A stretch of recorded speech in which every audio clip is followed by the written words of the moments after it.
អភិបាលខេត្តកំពង់ធំប្រគល់បានសរសើរដល់ភូមិឃុំសង្កាត់ទទួលបានជ័យលាភីក្នុងការចូលរួមផ្សព្វផ្សាយអនុវត្តគោលនយោបាយភូមិឃុំសង្កាត់មានសុវត្ថិភាពនារាសីថ្ងៃទី19ខែមីនាឆ្នាំ2025អាយដាមនួនផារ៉ាត់អភិបាលខេត្តកំពង់ធំអញ្ជើញចូលរួមប្រគល់បានសរសើរដល់ភូមិឃុំសង្កាត់ទទួលបានជ័យលាភីក្នុងការចូលរួមផ្សព្វផ្សាយអនុវត្តគោលនយោបាយភូមិឃុំសង្កាត់មានសុវត្ថិភាពបានល្អប្រសើរជូនប្រជាពលរដ្ឋនៅក្នុងមូលដ្ឋាន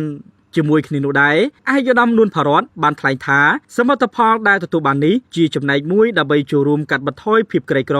និងចូលរួមការលើកកម្ពស់ការរស់នៅរបស់ប្រជាពលរដ្ឋនៅតាមមូលដ្ឋានក្នុងខេត្តកំពង់ធំនិងបានលើកកម្ពស់ទូនាទីភារកិច្ចរបស់ប៉ុស្តិ៍នគរបាលរដ្ឋបាលឃុំសង្កាត់ទាំងអស់ឲ្យមានប្រសិទ្ធភាពជាពិសេសបានដោះស្រាយនៅទុក្ខកង្វល់របស់ប្រជាពលរដ្ឋនិងបញ្ហាប្រឈមមួយចំនួននៅតាមមូលដ្ឋានព្រមទាំងរក្សាបាននូវសន្តិសុខសណ្ដាប់ធ្នាប់សង្គមលុបបំបាត់រាល់អំពើអបាយមុខផ្សេងៗក្មេងទំនើងនិងគ្រឿងញៀន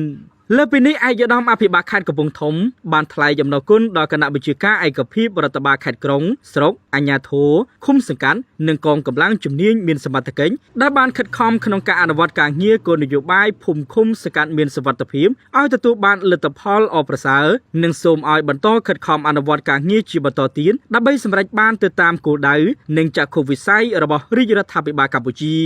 ទន្ទឹមនឹងនោះដែរអាយដាមនួនផារ៉ាត់បានបញ្ជាក់ថានៅពេលខាងមុខនេះខេត្តកំពង់ធំនឹងរៀបចំសង្ក្រាន្តកំពង់ធំឲ្យធំជាងឆ្នាំមុនដែលមានកន្លែងស្អាតជាច្រើនដើម្បីទាក់ទាញភ្ញៀវទេសចរជាតិអន្តរជាតិចូលលេងសង្ក្រាន្តកំពង់ធំដែលតម្រូវឲ្យគណៈវិជាការឯកភាពរដ្ឋបាលក្រុងស្រុកនិងអាជ្ញាធរមូលដ្ឋានសូមយកចិត្តទុកដាក់អនុវត្តការងារភូមិឃុំសង្កាត់ឲ្យមានសុវត្ថិភាព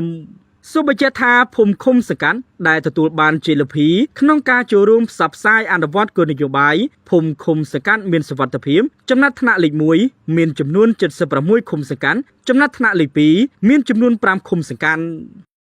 នាំមកជូនដោយហាងនៅសាលៀនមានលក់អគុយរថយន្តគ្រប់ប្រភេទទំនាក់ទំនងលេខទូរស័ព្ទ088 99 72 168